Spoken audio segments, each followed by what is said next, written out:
It's that time of season. A couple games before the break, every team is a bit fatigued, but first credit to them. They're a scrappy team. They're well coached. They're disciplined. They go out, play hard, and they fought for 48 minutes.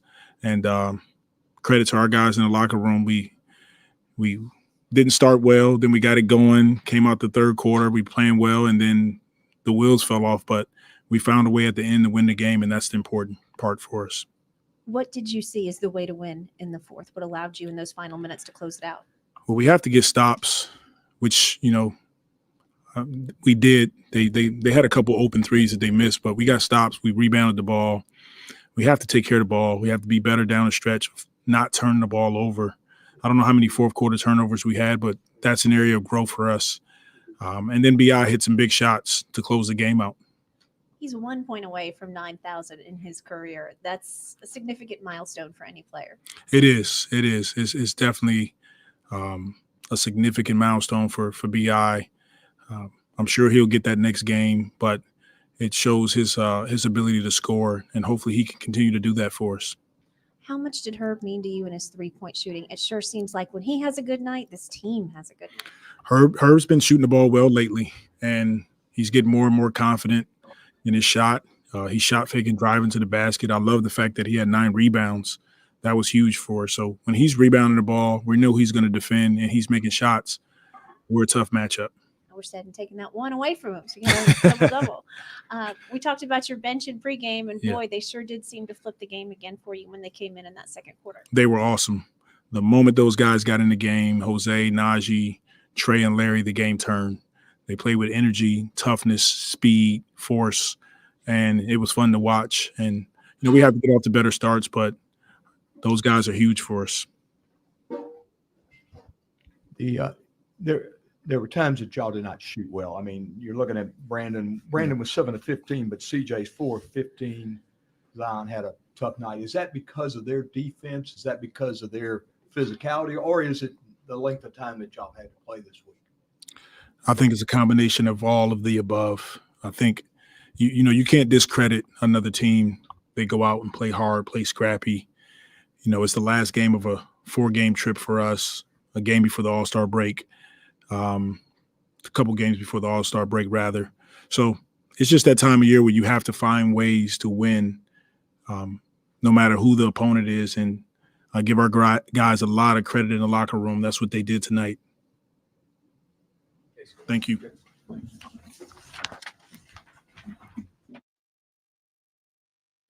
What's up, family? We in the building, man. Pelicans Postgame Report, here to give you the breakdown of this defensive game. Cause Willie, man, I don't know about the rotations in this game, man, as usual. But we got the win, so definitely got to be upbeat and happy about that. On our way headed back to the Smoothie King Arena, and we won by a total of 9 points. And it was pretty much a game that was quantified by the player of the game, Herb Jones. Excellent output from him. Without him playing tonight, we definitely wouldn't have won this game. Also, B.I. hitting them tough shots down the stretch. And just pretty much reminded me of like old school 2000 era basketball, man. A lot of ISO. Just trying to see what happens. Tough, gritty defensive plays, ref not calling everything on either side. But the Pels get the dub, so happy about that. And I'm very, very happy about the performance from Herb Jones, man. Hasn't he just steadily improved, man? This dude is awesome. A lot of people were upset about him not being in the Murray trade. A lot of people were happy about it. And you see the people who were happy about him not being put up in that trade, you see why in a game like tonight. So I'm going to go ahead and welcome in my co-host for the night, Lexxah, Drew, Big Q, maybe popping in, maybe not. But Lex, go ahead and give us your breakdown of what you saw in this game before we get to these stats and statistics. Um, yeah, I know a win is a win, but I wasn't pleased with this game. Let's be happy. No, I'm happy, but Nice not hurt. We thought what Hawk was gonna play. It didn't happen, but we still could oh be no, I'm always looking at the bigger picture, man. okay. Like this Grizzlies team was a very, very depleted team. Mhm. And I want everybody to know that I'm not trying to be negative, but again, I'm thinking about like down the road. What is this team trying to do? Like the way that we're playing right now, this is it's not going to win like the real games. You know what I'm saying? I know they were on the road. They had a tough road trip. I get that. But, you know, looking back at January when we went 8-7, you know, one thing that told me is that this Pelicans team is not on that level as far as being a top tier team. I see where they are as far as with their standings. 5th seed right now. That's great. You know, they got the W. That's great. But it's like I'm looking at the game. I'm just looking at it. And there's a lot of bad habits that are not being addressed. And you'd like to think that going up against a very depleted team like the Grizzlies, they would work on those things. Like these teams, these lower tier teams, we need to work on that stuff. You know, making basic passes. Like that second half, especially the end of the third, you know what we got beat by? It was effort. They started playing harder than the Pelicans. The Pelicans have for the most part, they have a full healthy roster. And 3 of those guys that led in that third into the third quarter, they were all new players. They just got on the team. They just picked up Jemison. They just picked up Yuta Watanabe. You know, this is like maybe their first, maybe their second game. And they almost came back on the Pels. Okay? Again, I understand a win is a win, but guys, like that's not good. That's not good. You have 3 people. And let me just say about Trey Jemison, we missed out on him. We had that guy on our G League team and we did not pick him up. Did you see what he did in this game? I mean, his hustle, his defense, you know, running the floor, not giving up on plays. Like, and he would have been cheap. That would have been nice to have him on our squad. And we had a chance to have him on our squad. You know, I'm looking at that and I'm like, He wow, was this the is lone crazy. bright spot in the plus or minus for them. He was plus What'd 12. you say? I say he was the lone bright spot in the plus or minus section at plus 12. But Lex, I want to throw something out there to you Okay. about the performance tonight and why I'm happy. Okay. The Pelicans have played 9 games on the road. You know, Yeah. they I they're point that out. clearly fatigued and tired. And when you're fatigued and tired, mistakes do come.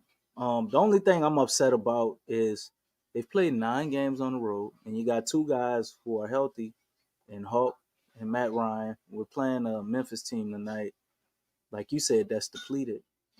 Why not give some fresh legs a shot? Is what I don't understand. We know guys are tired, right? I agree. We know they're mentally stretched. That's a pretty long, road trip, 9 games, and it's just I don't understand why we don't go that direction with it. But you got to be encouraged, right? With them on the last game of road trip, they went out there and stunk it up. Well, actually played awesome at times during this game defensively and turned their defense to offense, and then just completely almost tried to give the game away in the fourth quarter. But they won and they headed back home. That ain't something to be encouraged about. I No. understand if we No, I continue said to do like this. I'm glad about that. I just, you know, it just I like I said, there's a lot of bad habits that are still there Yeah. and they're still being nurtured. Like, we're not addressing those things. Like, against teams like this, we should be, I like to think that we want to get better, with every game, because if I'm not mistaken, everybody wants to make the playoffs, right? Yeah. In the playoffs, we can't just turn a switch on. You have to build those habits, those good habits, in regular season. And, I think, I'm just looking, I'm like, Ali, man, we still struggling with this and that. Yes, we got the W, but again, like, we want to get the real win. As far as, hey, we're addressing these mistakes so that as we play like the better teams, we can be considered as a top tier team and really be ready for the playoffs. And it goes with every single game. Every single game, you got to make a step towards that, because I don't want this team to be a first round exit. Yeah, that's I looking like really don't. what we're gonna be if we continue to be up and down like that. Yeah. That's exactly what we'll be. And I'm not trying to, take anything away from the win or anything. I'm just keeping things in perspective as far as what the bigger picture and what we really want to do. And even the players say this, they want to be playing in June. Trey just said that. And it's like, if you want to play in June, there's like a lot of things that have to be addressed, because right now we just look like, like a mid-major team. We're in the middle, but we're not a bad team, but we're not a top tier team either. And it's like right now we're kind of like straddling the fence. But I don't want anybody to think that I'm not happy that we got the win. I mean, it really did have the vibes just like the other games against Memphis, because Memphis, they play very hard. They don't quit. And again, we had a double-digit lead. We lost it. And just think, if they had their starters in the game, like all of their starters, it would have had the same vibes as those other two Grizzly games that we lost at home. It really did have that vibes, but they didn't do that because look who was in the game. So that's actually one thing that really worked on our behalf to get this win, is the fact that they didn't have their starters to really push that issue and effort, because it really did have similar vibes to those other two games that we lost. And they were close. And they were double-digit leads as well. So. Yeah, definitely understand that. But got the dub. Hopefully they can clean things up, because they're gonna get another shot with a similar team who ain't playing for nothing against Yeah. the Washington Wizards. So we'll see how they handle that challenge. I think the Pels have a problem with playing up and down to their competition. Even though sometimes we complain about them getting blown out, and the real contenders are in the big time games when everybody's watching. But a lot of times they'll have these teams like this. We fall asleep. This game didn't happen early in the game. They did have I guess, like a small lapse in the first quarter, and then they kind of regrouped when the second unit came in, and basically won out that quarter, and then they were on it until that say maybe about halfway through the third, you saw things starting to stall out. Guys hit a lot of shots short, and just would have liked to seen Willie shake it up a little bit with the rotation. The way he did by throwing Jose in there early, which was a great move, came in immediately, got a steal, started hitting some threes, and that led to us going on a run, man, and getting up to a nice lead. Why I thought this team wouldn't even be able to get back into the game. We got a 25-point lead on these people, Mm-hmm. and they don't have anybody out there other than Jared Jackson Jr., Luke Kennard, and it's a bunch of thrown together players after that. They're bottom of the bench guys, and they pushed us to the end of the game, man. It just would have been nice to see us close the door like I expected them to, and they didn't. But they still got the dub. Another chance to prove that they can do that against a team against the Wizards, who the Wizards should be outmatched with what we have. And hopefully we can get back to Point Zion and not part-time Point Zion. I don't understand Yeah, it's why part-time right now. we Actually, it's not even that. I don't understand how we do that and we have some of the most amazing brand of basketball and then we just completely forget about it. But Well, I do understand that, the not playing them in back to backs definitely messes up the rhythm. So maybe that has part to do with it. But but go ahead. that's the organization, DC. Yeah, that ain't Willie. I mean, that's not, uh don't get me on that one. Hey, as much as I don't like it, Zion hasn't gotten hurt for real all year. So whatever they're doing, I feel like it's working, and I'm glad to see it for I the mean, rest he's only for the played rest one of the back year. to back.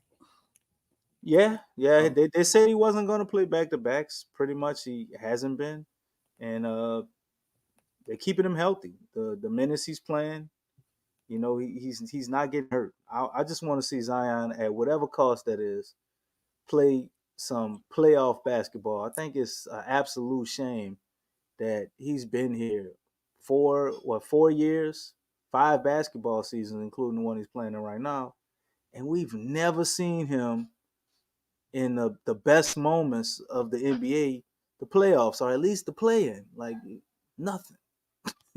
Well, we So don't want to be in a play-in. we don't, You Lex. know what I'm But saying?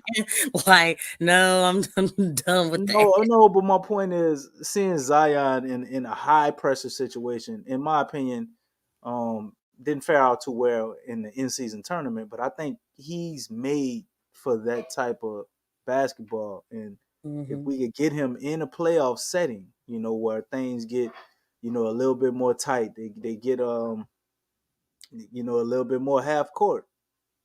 I think Zion can thrive in that if we use him correctly. Obviously, he Yeah, might get hurt in the that damn second play. part was You very key. know? But Hey, it's the oh, details, man. let me go over these team statistics. Like, well, first off, shout out to all the Pels. They got the dub. We were 32 of 78 from the field, shooting at 41%. The Grizzlies was 34 for 81, shooting at 42%. The three-point line was a different story for the Pels. We were 13 to 35 for 37%. The Grizzlies were 12 of 44 for 27%.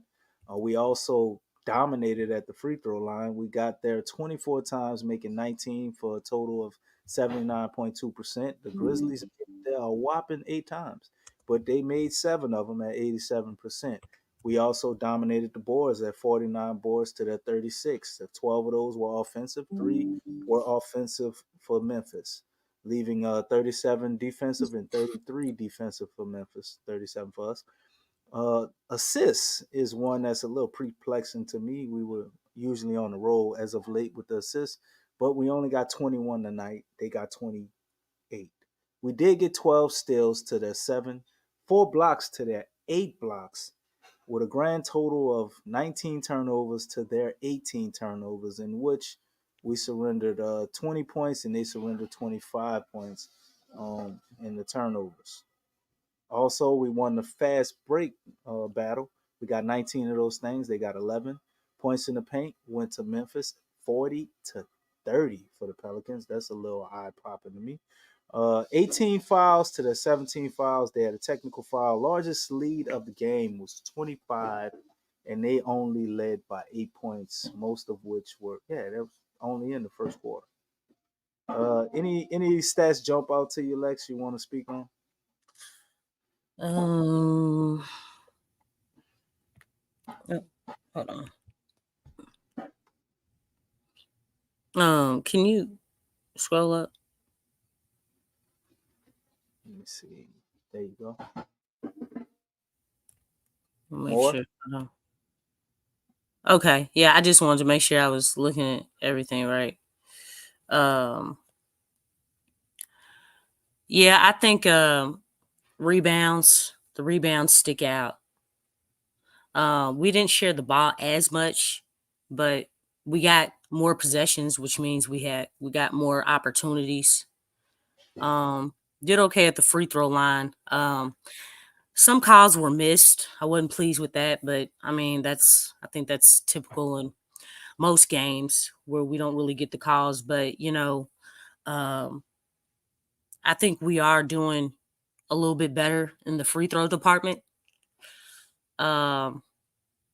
Did okay, shooting from three, but I think that was mainly from the first half because the second half got kind of dormant.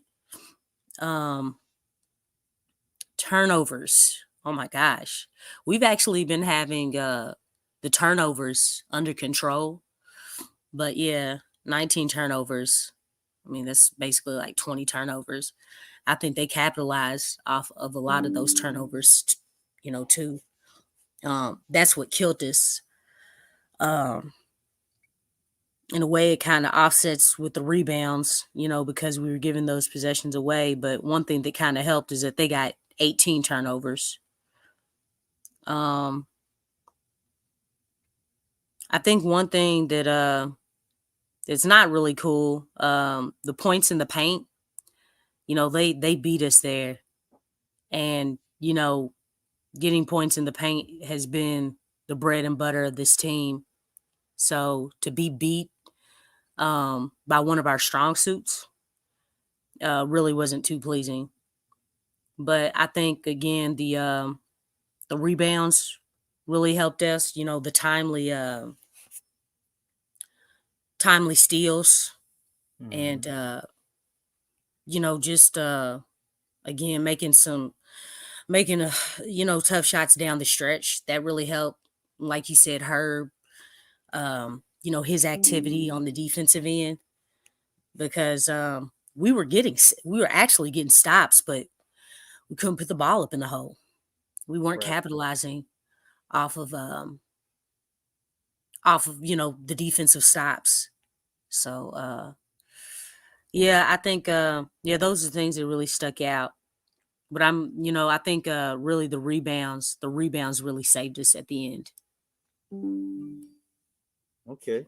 I want to point out one more statistic, compliments of Andrew Lopez on Twitter. He says the Pelicans are the first team this season to hold their opponents to fewer than 90 points in consecutive games. Also, the first team in the last 2 seasons to win back-to-back games without scoring 100 in either game. I know Willie Green is proud. But let's go ahead and go on to the box score. We can look at what our guys did, what they did, go over some of these stats and statistics. Because we only scored 90 points, I don't feel the need to cover everybody's stats and statistics. It'll kind of be like a waste of time. So I'm not even going to talk about the Memphis Grizzlies, and I'm only going to go over a few of the Pelicans. You had Zion with 35 minutes, 4 of 13 for Big Z. That is a little unusual. 7 trips to the free throw line, and he made 6 of them.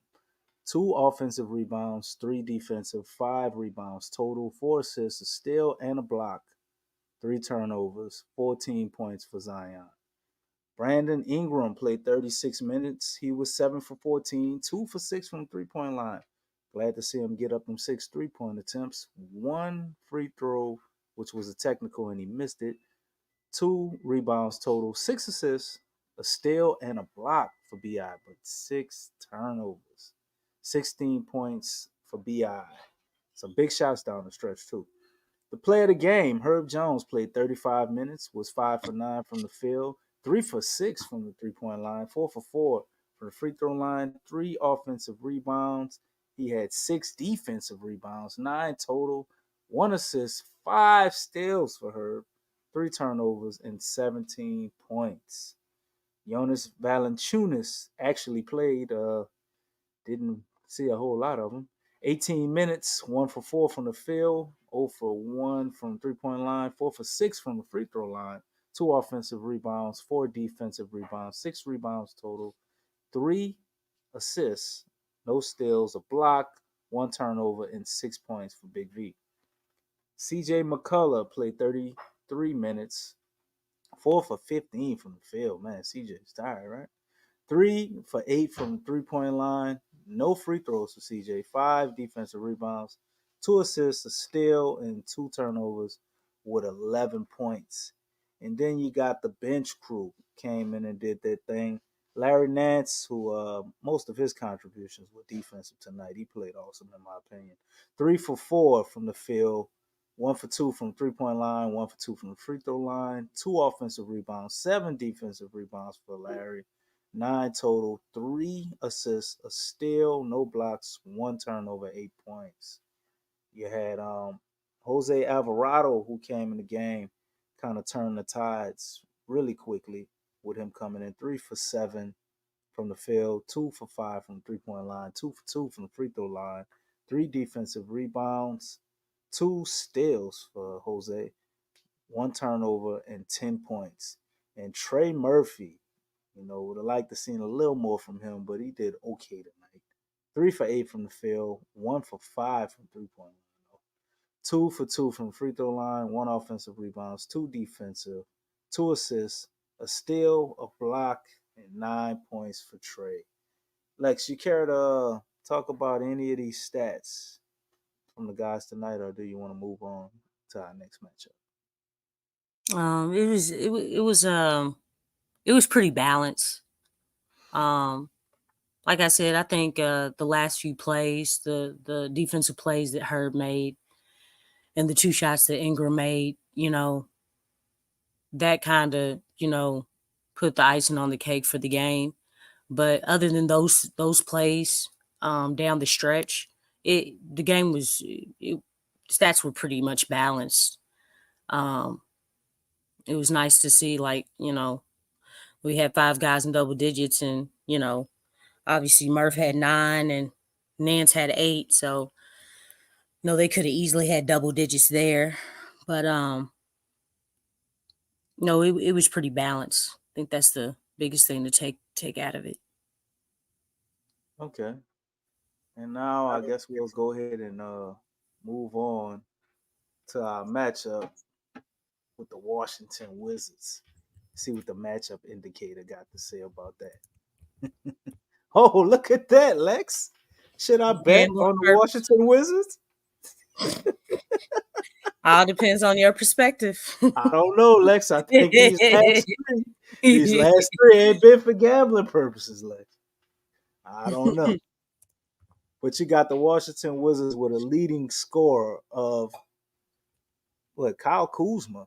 Oh yeah, I forgot about it. You would think it's supposed to be Jordan Poole, but 21 points a game on 45% efficiency, 80% from the free throw line. The leader in rebounds is David Davinci. I don't know how to pronounce his name, but he gets 6 of them things. Most of them defensive and 1 offensive. And their assist leader is none other than the guy we were trying to get to be our backup point guard, Trey Jones. 6.5 assists a game. And look at that, man. 0.9 turnovers per game. Man, that's pretty damn good. 28 minutes a game he plays and still don't seem to turn the ball over most of the times. Y'all know all our guys. Isaiah Livers is actually out this game. The Washington Wizards, the last time we played them, we put 142 points up on the people, and they had 122. You see that starting lineup of Tyrus Jones, Jordan Poole, David Avingia, Kyle Kuzma, and Marvin Bagley. Man, he just snuck over there. So, boy, that's a real upgrade for them, huh? They got rid of Daniel Gafford and just threw Marvin Bagley in there, huh? I would be ecstatic if I was a Washington Wizards fan. So looking at this team, Lex, not a lot of stars over there. Jordan Poole was supposed to be that guy, and he's just bombing this year. They do got a couple of shooters. Deion Wright is okay. Landry Shamet, good shooter off the bench. 3 points his last game. Wow, that's ridiculous. $120 million, people. This is what we're looking at. He's averaging 15 points, 2.3 rebounds, 3.7 assists, 40% field goal percentage on the year, man. Jordan Poole's having a tough go at it over there with the Wizards, but sure they're guarding him a little different than when he played with Golden State.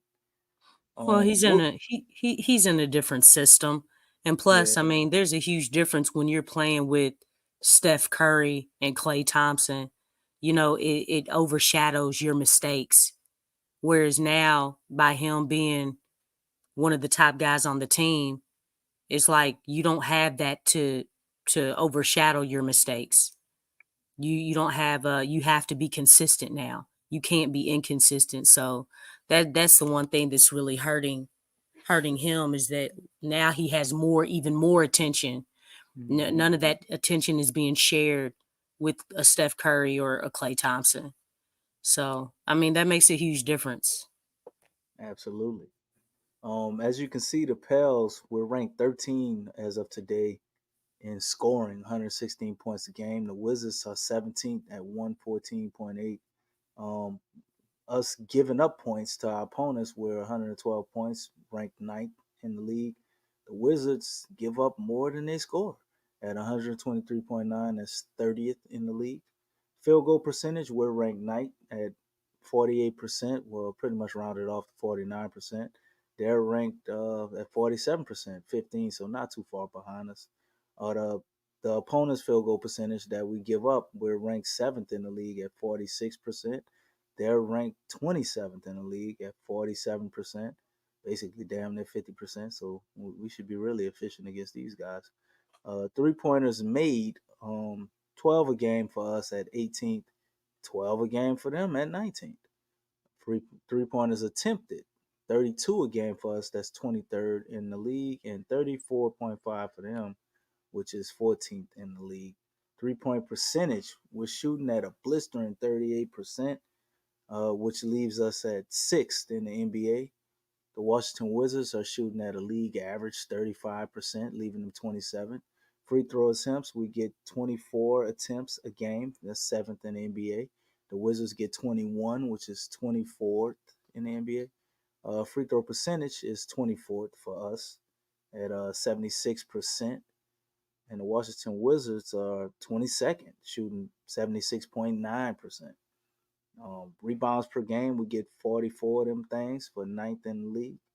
The Washington Wizards get 40 rebounds per game for 30th. Assists per game, we get 27 assists per game. That's 12th in the league. They get 28 assists per game. That's ninth in the National Basketball Association. Turnovers per game, 13.2 for us at 13.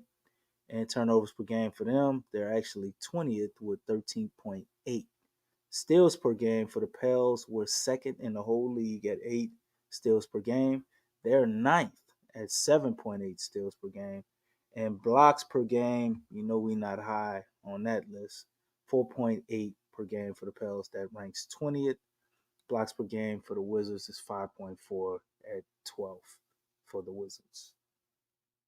Okay, Lex, looking at our opponent, what we coming up again, what would you say the keys to victory are for beating the Washington Wizards? Well, I'm gonna start off how I start, against any game. Energy, effort. We cannot play down to the competition. Cannot go through the motions at any point in the game. Like, this is the last game before All-Star weekend, is that correct? Yeah. Okay, so it's like, hey man, take care of business. Take care of business. You're gonna be taking a long break anyway. Nobody on this team is going to the All-Star. I think Jayhawk for the Rising Stars. But other than that, everybody's gonna get plenty of rest. So, hey man, like, conjure up all the energy, all the fight that you have, and take care of business. Put this game away. Put it away. Right from the jump. Don't give them any type of confidence. I mean, we see what the matchup indicator says, but again, that's only the indicator. That's what the numbers say. But the thing is, you got to go out there and prove that the numbers are right. So definitely gotta gotta go out there and play with a lot of energy, a lot of effort. Get better, improve upon the things that you need to get better at. Push pace, get defensive stops, and make the right pass, make the basic pass. I think on tonight, we looked all out of sorts in that second half. We can't do that. You know what I'm saying? Like, this team is more talented than being all out of sorts. But just stay disciplined and finish, execute down the stretch. And obviously this should be a strong double-digit lead. But even if it is, don't take your foot off the gas. Take care of business. You have plenty of rest after this. Like, I think it's like for a week. So just take care of business, man. Don't make this a close game. This should not be a close game. I know we need to work on winning close games, but this game right here is not that game. Take care of business, win the game, rest for a week, so you can, regather yourself, and all that stuff. So get ready for the second half of the season. No doubt, no doubt. I think the Pels can definitely do that. It's gonna be Valentine's Day is when they play. Wednesday. Yeah. So they'll have a lot of love to show the Wizards. Ash Wednesday as well. I think they're gonna miss most of the celebration with Mardi Gras. They probably be in the air, get here trying to get some rest. But this last game against the Wizards, we pretty much dismantled them. I don't anticipate us playing a similar game. The Pels are on their defensive kick as of late. After the Lakers game, I think Willie is attempting to try to enforce or instill some defensive basics. And when is he not? Well, I'm just saying, we have offensive problems. Exactly. We struggle. When the defense play bad, we got to fix that now. We look, Borrego dog, where you at, man? You know what I'm saying? Look, we were struggling on putting the ball up in the hole, man. But Willie told Borrego, hold my bill right now. It's about defense. I'm gonna show you how to win these games. We're gonna do it with defense. Which, to be honest, we want this. We know this team has the capability to be an offensive juggernaut, right? If we want to do something or go beyond in the playoffs, we have to play at least top 10 defense as well, which I think they're more than capable of doing. Willie, top 10 offense. Willie seems to only notice when the defense is on. Yeah. But nonetheless, after that Lakers game, I understand it, but still not excited about it. I'm hoping to see us get back to some of our nice 3-point shooting and getting up into the 130s, 140s, but I'm not holding my breath for it, family. It won't take a lot to beat this Wizards team. All we have to do is play fundamental. DC. Well, it won't. All we have to do is play fundamental basketball, not turn the ball over. But for this team, we got to learn how to play hard. So, because we can't. They play hard. For three the team gets too relaxed. Like, look, there's a difference between playing not to lose compared to playing to win.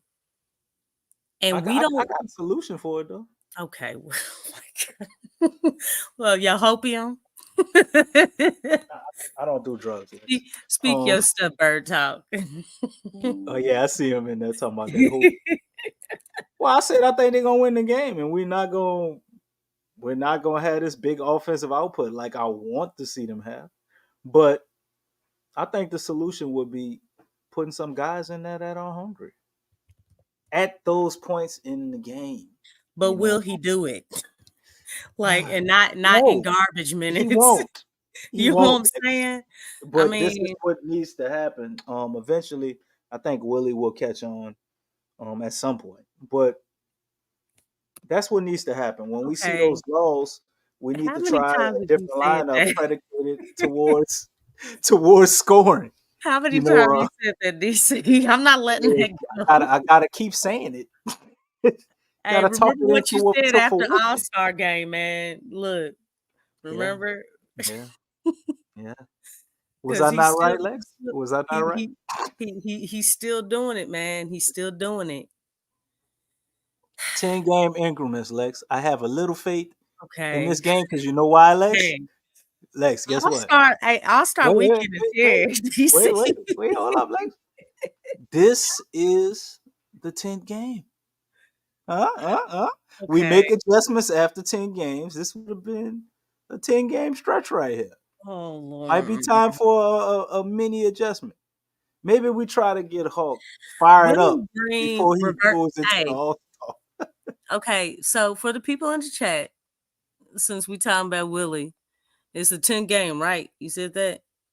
So in this 10th game, what did Willie Green revert back to? Oh, we learned that Jose can still play. I mean, we knew he could play, but it's about situational awareness with Jose. You know what I'm saying? You have to have a feel of the vibe and the flow of the game. So, yeah, when he brought him in this game, it really did help us. But that's not going to be the same for every single game. Well, it was about 10 games ago when we learned that we got to sit Hulk down whenever he makes a defensive mistake. Yes. How He's about at 10 the games ago? hey, Hawk is on that DMP flow again. We got Ray Allen / Steph Curry on the DMP. Man, last time I checked, Ray Allen was known for stellar defense. Hey, Hawk, he does hustle. He gets steals, he gets deflections. The dude Man, is that dude boxed out a center last game. Yeah, I mean, yeah, there was footage on him on the way that he hedged. He came to help. He fronted the player. Once JV recovered, he went back to his man. You know what I'm saying? Boxed out and tipped the ball to JV. I mean, what else are we looking for? I mean, that's perfect. That was sound. So Hawk is doing it. He just I don't know what the reason is, man. I really don't.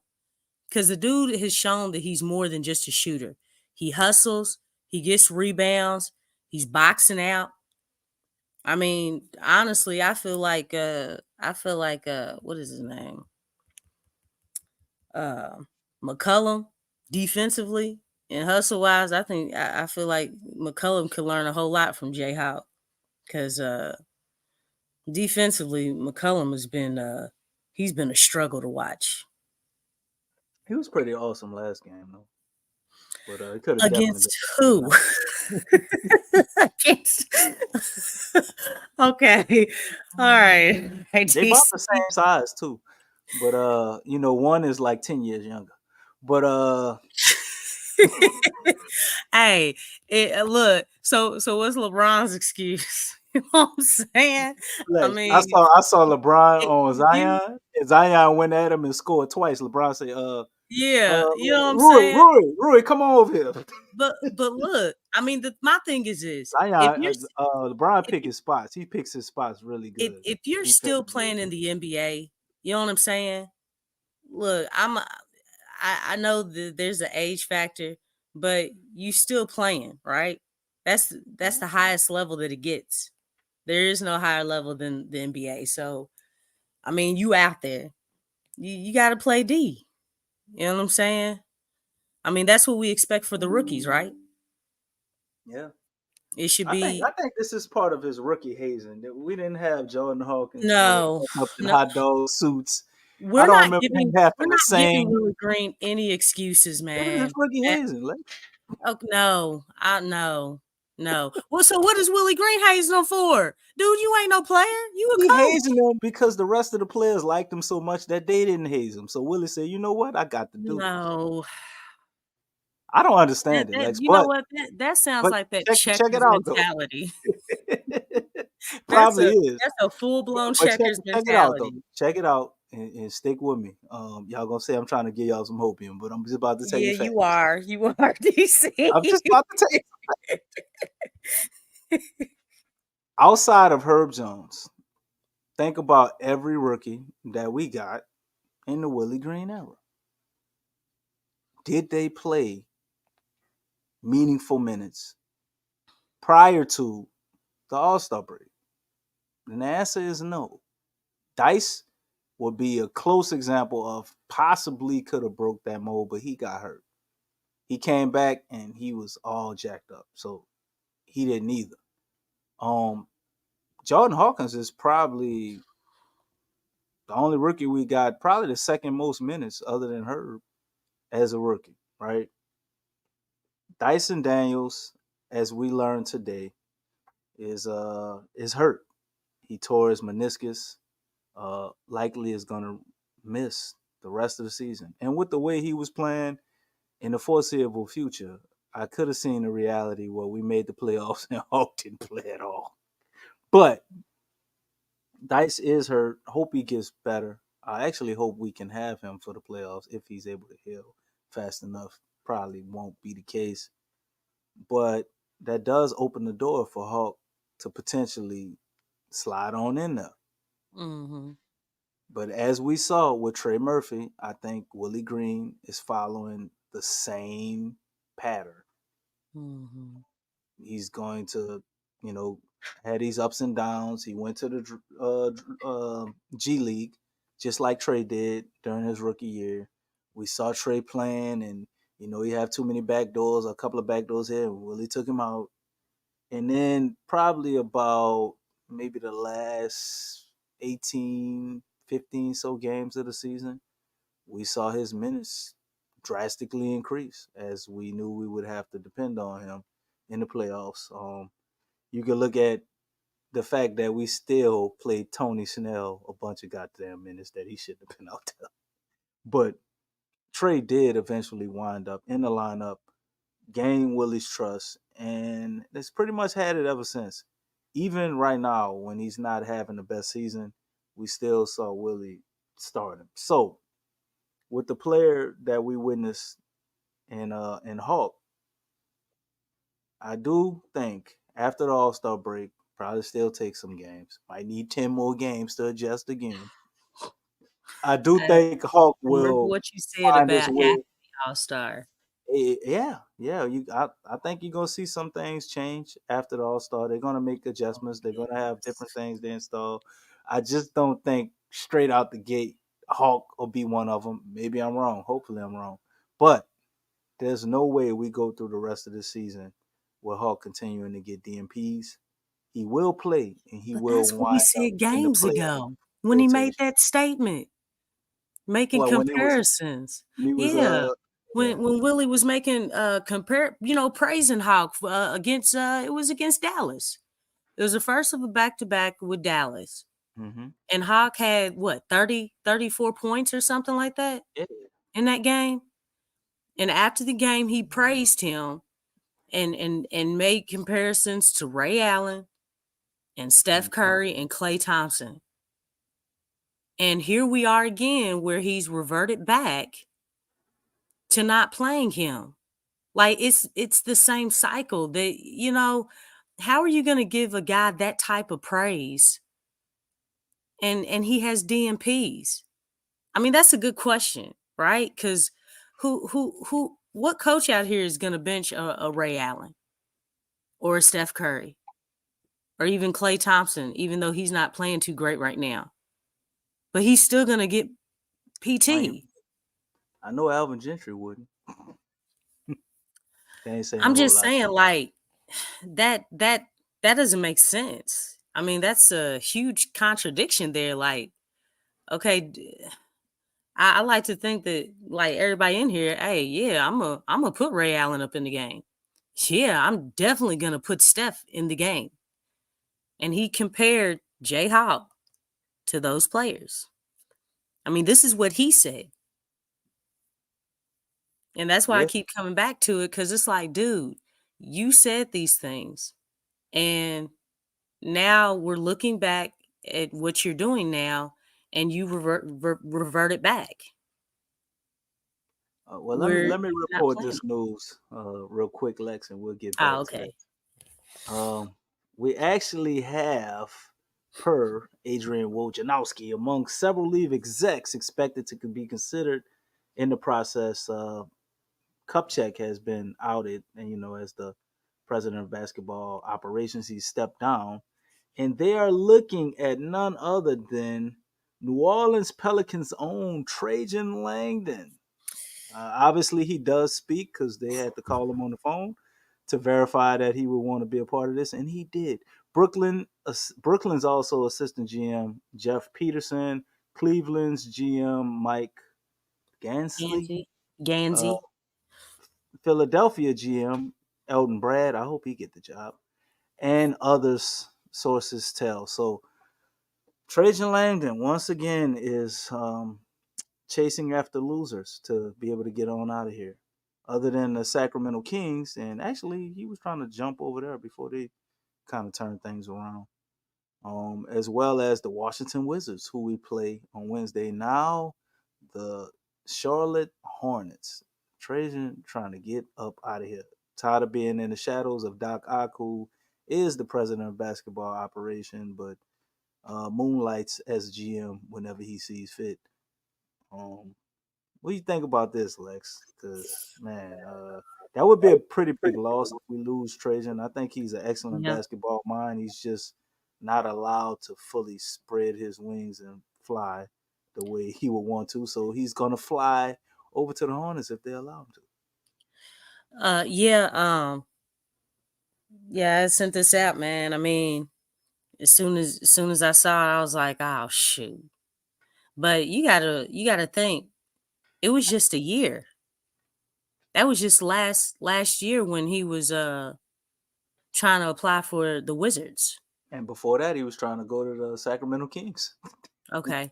So I didn't know about the Kings, but I mean, what does that tell you? Man, happy. Yeah, that's not good. I mean, he's really trying to get aggressive on, obviously doing better for himself. It would be a promotion, obviously. But That's crazy, right? So you're already a GM and you go be a GM of a losing team, and that would actually be a promotion. And you're absolutely right. well, I mean, the thing is, I mean, if it's a losing organization, how much lower can you get? So the thing is, the only way you can truly go is up. You know what I'm saying? Because the team is already bad. So, I mean, that's another way of looking at it. I mean, it's still a professional team. So, it's not something that you can truly really look down upon. Shoot, I would love to have that job. You know what I'm saying? Shoot, me personally. So, I mean, golly, I mean, definitely the pay is there. But what? Shoot. Mind off the money, Lex. Yeah, I'm just saying. I mean, all I'm saying is that, you're already bottomed out. The team is already bad, and there's huge upside. The upside is greater than the downside. Whereas I think with the Pelicans, it's like it's pretty even upward and downward. You know what I'm saying? Because we're kind of like smacked in the middle. But right now, this team is basically at its lowest. The upside is just is substantially like greater. But I mean, it's an opportunity. I mean, I think Griff is a handful. I mean, we all know this. Um, with this Pelicans organization, we've been talking about it all season and for many seasons that, from top to bottom, it's been shaky. It's been very shaky. It's been really up and down from the PR, from, making moves covering up those moves from bad moves, not having a physical therapist, finally, having the Pelicans being on their third coach since Zion was drafted. There's a lot of things, a lot of dysfunction that this team has been going through, and it doesn't seem like it's really gotten substantially better. Like it's just kind of like, in limbo a little bit. So I can understand why he would want to leave, to really kind of set a foundation with the new team and set that foundation strong, because right now it's not strong. It's not strong. I mean, like I said, we talk about it all the time. Um, Even the fact that, Willie Green, he just hired in his new coaching staff, for this season. And a lot of times when you hire in a coach, they're able to hire their coaching staff from the get-go as soon as they're hired. Well, that didn't happen, which that was very uncharacteristic. That was weird in itself. I mean, but who's over that? Well, it's Griff. You know what I'm saying? So I just think with Griff is delayed and indecisive and very inconsistent, very political, but it's I think he's hard to work with at times. And like you said, DC, he's just had problems, I guess, doing his job to the fullest. And we don't know everything that's going on in the office. I mean, we never know. We're just speculating, but it's really hard to believe, especially when you're seeing Griff all the time and he's coming out talking about the trades, talking about, Zion or different players and the whole scope of the team, and using these fluffery words and just political schemes, whatever you want to call it. We never see Trajan, and Trajan is the GM. So, I mean, kudos to him, but I think it kind of stinks for the Pels. Yeah, it definitely would stink for us. I think a lot of our draft magic that everybody loves to give David Griffin props for. I think this is the man behind it. It's very obvious to me when you kind of look at paid attention to the Brooklyn Nets team that was assembled with him over there, and what we started to do. And they got a lot of those no-name guys, Lexxah, a lot of guys late in the draft as well. Jared Allen, I don't remember if he was one of the late guys, but yeah, Jared Allen. Yeah, they traded for D'Angelo Russell. They had Terrion Prince, the guy over there with the Lakers now. Um, Man, I can't remember everybody on the squad. The center that we want, that we keep talking about from the Nets, Sorry. I think he was there. He Yeah, came. Dinwiddie and Karis LeVert. Mr. Dinwiddie, Karis LeVert. They had a pretty deep squad, and this was the man behind putting that together. And then when you look at the Pels and see us getting similar type players, it's very obvious to me when he was behind it and when he wasn't. Like such as the KLJ pick. The KLJ pick to me screamed David Griffin or somebody reaching out talking to Avery Johnson. Yeah, go ahead and get him. The little general putting the word for his man from Alabama, and we drafted Kyra only to not use him at all properly. He's definitely not being used now. Well, I mean, the man confidence is probably shot. I think Kyra Yeah. did have some potential, and he would have been a way better player, but we kind of messed him up, as a rookie. And you got the guys Seems like like trying to do the same thing with the Jayhawk. Jayhawk is too mentally strong for that to work. He's only going to get better. I don't care what Willie Green does. Jayhawk will continue to get better. Now, whether we experience the betterness this Yeah, year see, or it it's be that next part year. you It's just a see. matter of time before that guy is out there playing, getting minutes. He's not gonna let you not give him minutes consistently because every time he gets an opportunity, he shows up. So I don't understand why we're not playing him. But Willie Green, he loves his rotation the way it is. We are 10 games above 500. We're sitting here looking towards the future. Um, Rightfully so. But the Pels are 32-22, sitting at 10 games above 500 with the option or the ability to be able to be 11 games above 500 with a win against the Wizards. And that would be the first time this has happened in a long time. So all things are not bleak. Y'all can call it hope. Y'all can call it whatever you want. You can call it bird feed. I don't care. But in order for us to contend with the top tier teams, we do need to correct this issue and fully utilize all of the talent we have. That's the only way we're going to get into the likes of with the Timberwolves and the Clippers and the Thunder and the Nuggets, and to be able to consistently beat teams we should on a nightly basis and potentially probably move up to getting a 1, 2, or 3 spot or even a fourth.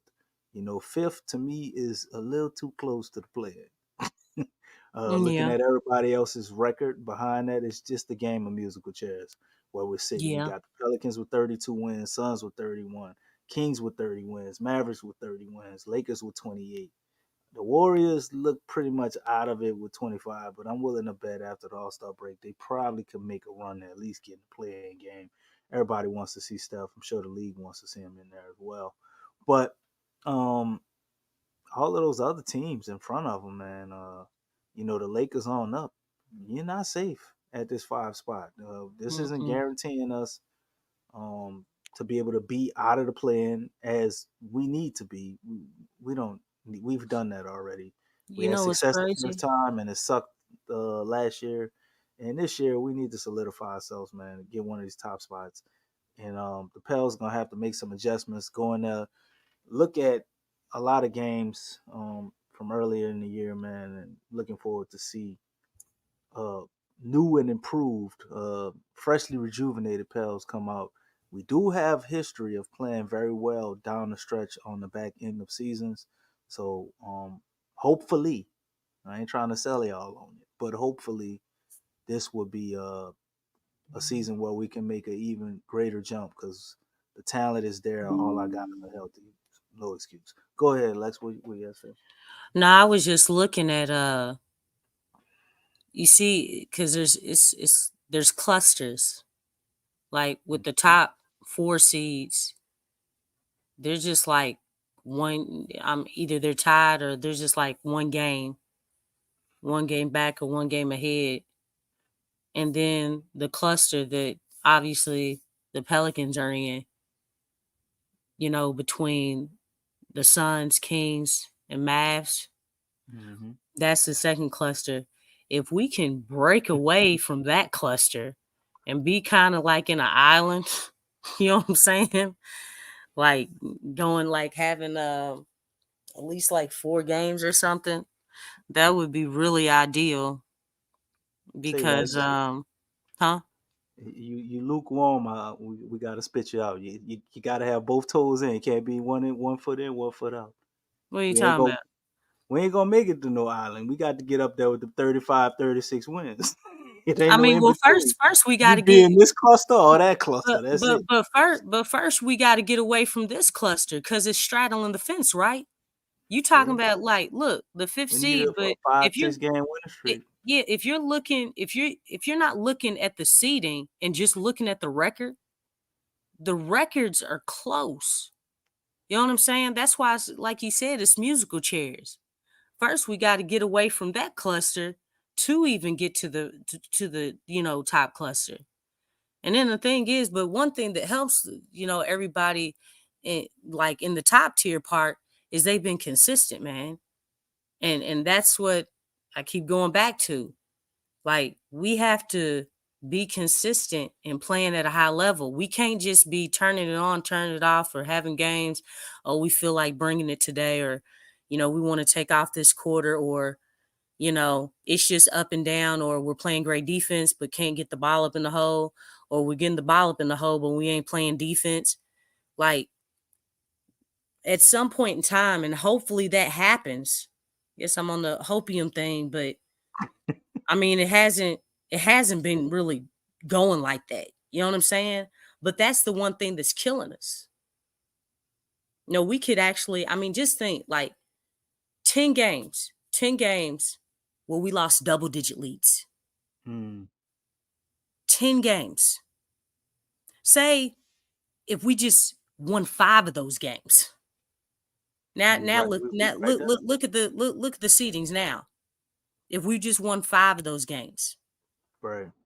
You see what I'm saying? That makes a huge difference. It does, but I see one stat that I want to point out looking at this. And to me, it's the one area we need to improve, because I'm looking at this cluster of other teams up there, especially the number 1 seed. And we have one thing in common with the number 1 seed.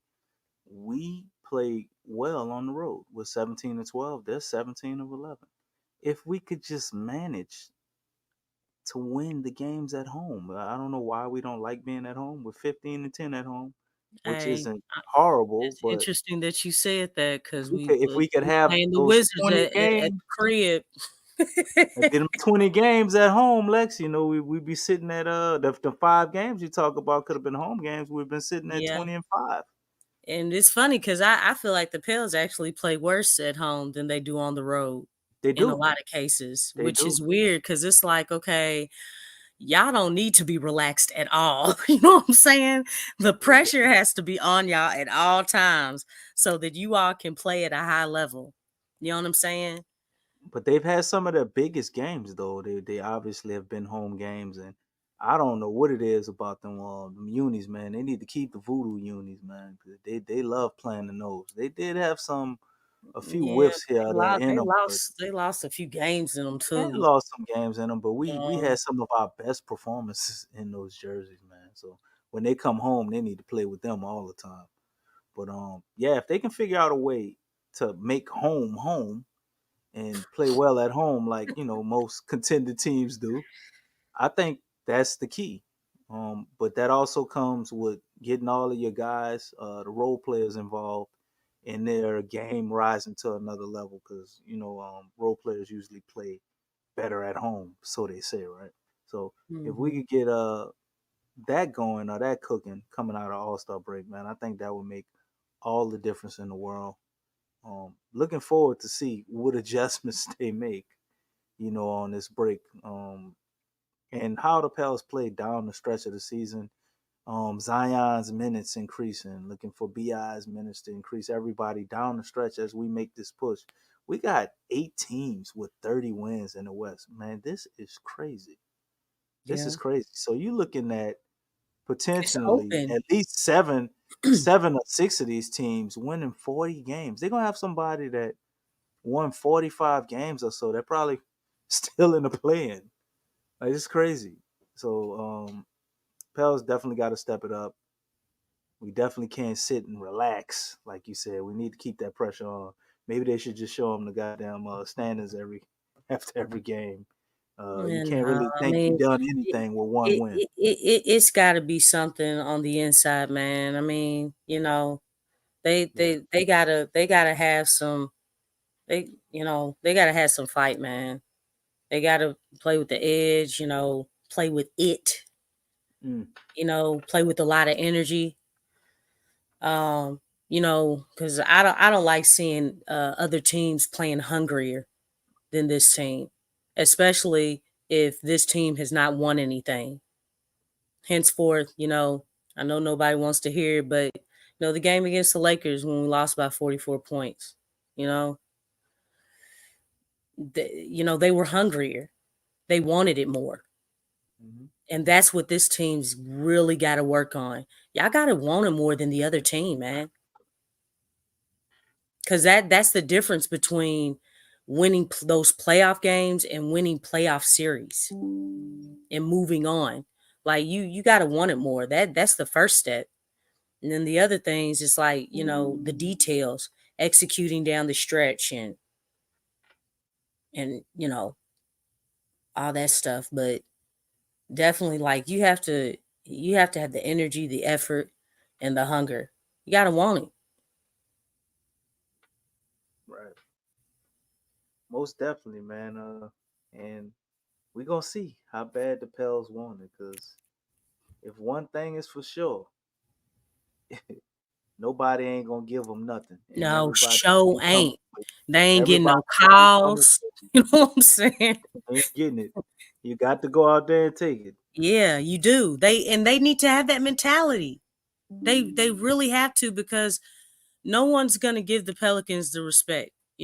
Like, why should anybody give you any? You know what I'm saying? You have to show it. You got to show it, man. And like, I know Willie, one thing that he says is like, we haven't done enough to earn those calls. Well, you know He what? ain't said that. He ain't said that in a while. He's been giving a lot of credit, Lexxah. Yeah, you know what? I'm tired of that too. You know what I'm saying? we done given enough credit. And, you know The what I'm Bank of saying? New Orleans has been handing out credit. No, man. Hey, like, you got to show people, if you want to turn things around, you got to put forth emphasis on showing, hey, we ain't the same team. Y'all gonna stop disrespecting us. You all are gonna start giving us the calls that we deserve. You know what I'm saying? And really putting pressure on these other teams. Like, yeah, y'all had y'all's time years before, but it's different now. So we got a coach with an edge too, right? No, we don't. Yeah. I mean, we need a coach with an edge, but we don't have that. But it has to come from the players. Give You him know some what I'm credit. saying? Man, if I was a different person, man, bump that credit. You know what I'm saying? I ain't trying to hear that, man. I mean, listen, the Give him disrespect some is real for credit. this organization, man. It's time for these guys to understand, like, look, there's been a lot of embarrassing moments, okay? A lot of embarrassing moments. Like, they were really, really embarrassing.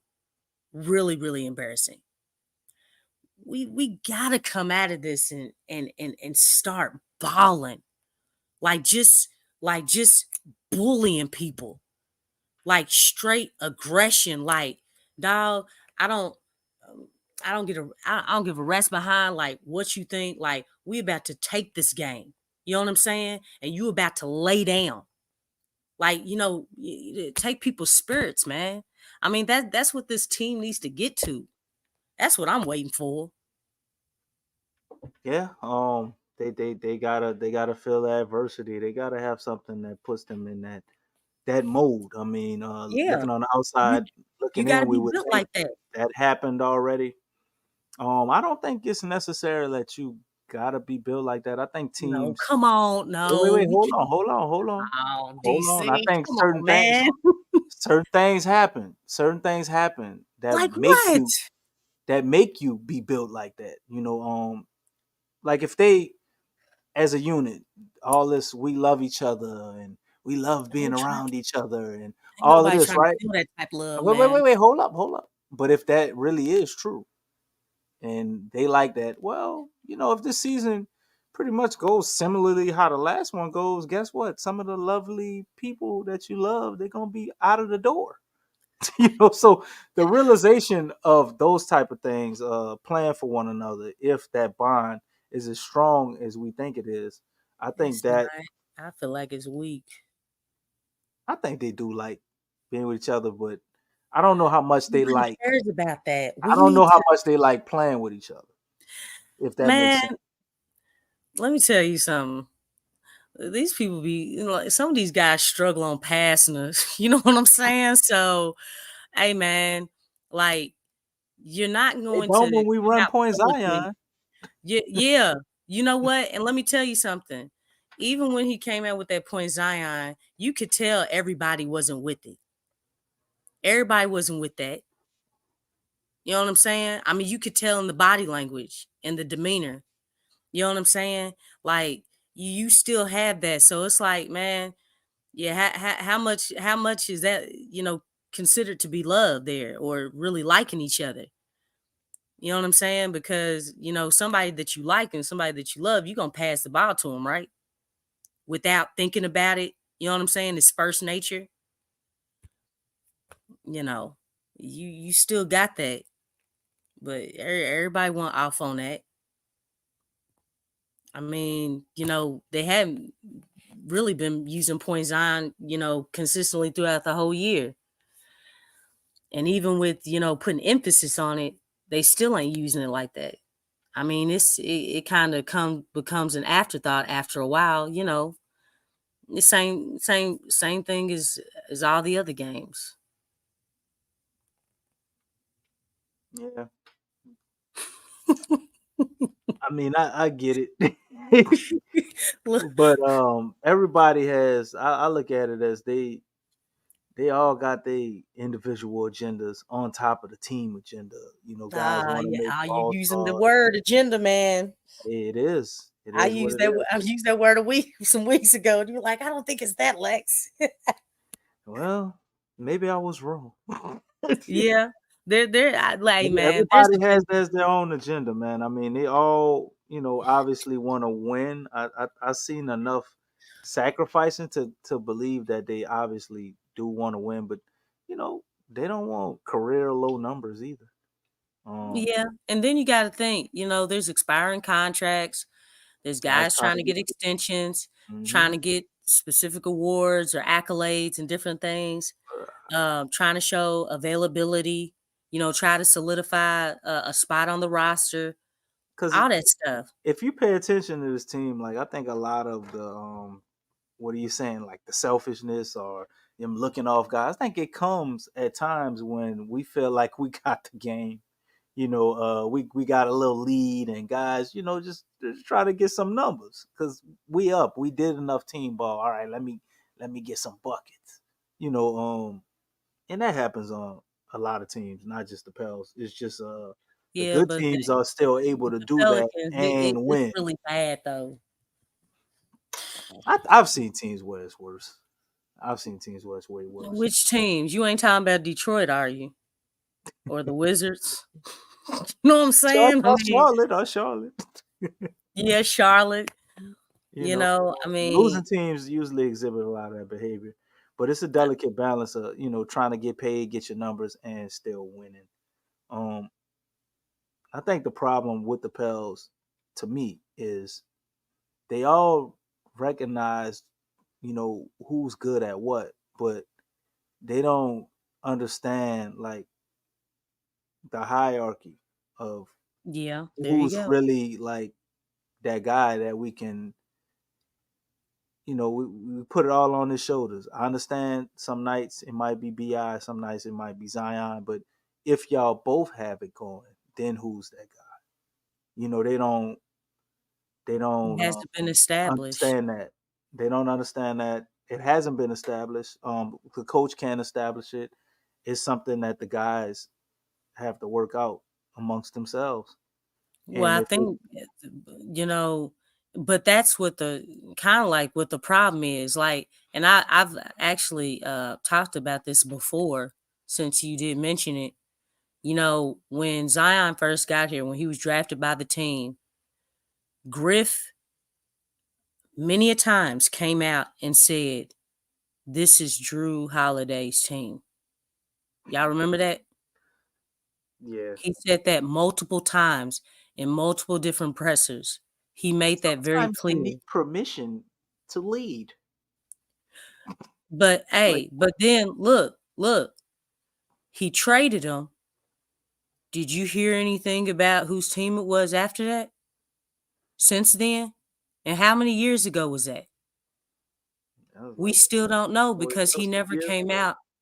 He never came out and pointed that out, which is really weird to me. It's like, why didn't you specify that after you traded Drew Holiday?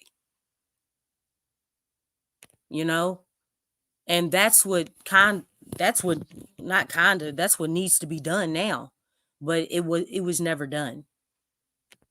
So henceforth, you know, here we are, and Nothing has been stated about that. Because if you establish that from the get-go, Let's get one thing understood though. I think the fact that you need to state it is wrong. Like teams that establish that there is no conversation about it. It's just kind of like everybody well, just knows. I think it's within the team. Well, yeah, You know what I'm I'm saying? saying no conversation to the Yeah, public about it. yeah. That's what I'm saying. But I mean, but I say that because he did come out with that. You see what I'm saying? That's crazy for him to come out with that, and we look Yeah, stupid when he but the did thing that. is, he Drew did it. Holiday should be a dark horse MVP. And, Sometimes guys just need permission to lead and to become that guy. Man, I was like, well, how is he messing up this awesome roster that we have? Just shut the hell up. well, I mean, the thing is, even if it's not publicly said, when I'm looking at other teams, it's clear that everybody from the role players, from the starters, everybody knows their role and everybody knows who that guy is. Everybody understands their role and everything clicks. But I don't think I think, everybody's role is not clear on this team. Sometimes, I mean, for instance, looking at CJ sometimes, and I know a lot of people said he's made the biggest sacrifices, but sometimes, the way he's putting up shots, you think, he's the dude on this team. You know what I'm saying? And he's supposed to be the third guy. Like as far as, because there's been many times where his shooting volume is like really up there. That's why You I, know, I keep going back to Point Zion. I think CJ, I like CJ, but um, CJ to me like is better with a point guard instead of him being a point guard. Like, cause yeah, he's a CJ, true he two. don't have a conscience. He don't have a conscience. He Every needs shot is a something. great shot. He ain't never seen a shot he don't love. So he needs somebody to regulate that. Yeah, when And we're at our CJ best when takes that happens. But I'm sorry. when CJ takes 1, 2, or 3 dribbles, I don't know if anybody's seen this, but watch the games. When he takes 1, 2, or 3 dribbles, but mostly taking 1 or 2 dribbles, 9 times out of 10, there's a high probability that he's going to make the shot. If you So you pay said attention, when he takes three or more dribbles, it's a high no, probability. either One or one two. dribble, 2 dribbles, or 3 dribbles. There is a high probability that he's going to make the shot. Anytime he makes more dribbles than that, he's not going to make it. That's how much I've been paying attention. CJ is actually I think he's the second best pull up jump shooter in the league right now. Especially from I think it's from 3-point line. I think he's shooting like 60%. But now I gotta go find a stat on counting his dribbles. But nonetheless, man, I think just fixing that hierarchy, putting things in perspective, having the ball in BI and Zion's hands the most, and allowing CJ to be a 2 even when those guys aren't off the court, aren't on the court when they're off the court. Yeah. I think that's a key of unlocking something else. But we want Hawk to play more. I wonder if I don't remember the Hawk and CJ lineups how they looked with those guys out there with maybe Trey. I think you would have to put Zion out there and then where you put Larry at the 5 or playing with JV. But I want to see that lineup with all 3 of our shooters. I think that was one of our better lineups, and I don't understand why we don't see it at all. I understand it's probably not our best defensive lineup, but having Zion out there surrounded by shooting, I don't see how that's not positive. So looking forward to seeing that. Looking forward to seeing CJ being able to continue to play off ball more. The more he's played off ball, the better he's looked to me. And like you said, I ain't count the dribbles, but I know when he gets a lot of those isolation possessions where he's just trying to get a bucket, sometimes it winds up in a turnover, a missed shot, or like some crazy pass. Him trying to get the ball to somebody else, it just looks discombobulated at times. When he's fresh, CJ's having one of his good nights, man. Everything go in, but typically, on average, I had to say you're right. But go ahead and give me your closing statements before we go ahead and get up out of here. Been an hour and a half, family. Pels won, even though we spent a lot of time pointing out their flaws because it wasn't a very impressive win. Not even scoring 100 points, but it is impressive that we held our opponents under 90 points. So that is also a positive, but who wants to talk about defense when you got an offensive juggernaut that we do not get to playing like one at most times. But with that, Lexxah then went on and she bounced on up out of here, and I'm gonna do the same. So y'all please like, share, and subscribe. Hold y'all head up about these Pels, man. We 10 games above 500. Up, Lexxah jump back in. Got something else to say, huh? Go ahead and get your closing remarks, Lex, before we go ahead and roll up out of here.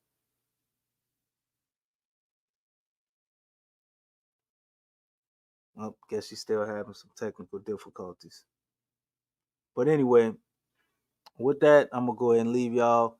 TheWhoThatDaily.com. That's right, TheWhoThatDaily.com. Your one-stop shop for everything New Orleans Saints, New Orleans Pelicans, LSU Tigers, even the top flight boxing news. So if you're a Who That and you're looking for a place to stay up on your team, WhoThatDaily.com is your site. TheWhoThatDaily.com for the sport Who That in all of us. That's right, the Pro Shop is the platform store where you can go and buy all the latest merch to support the platform. Available at the Pro Shops, we have dozens of hundreds of products available for you and your family. Unisex tees for men and women, hoodies and sweatshirts, tank tops, kids and baby items, long sleeve tees, mugs, pillows, wall art, bath bedding, face masks, phone cases, stickers, bags, fanny packs, socks, hats, and many other items. Please feel free to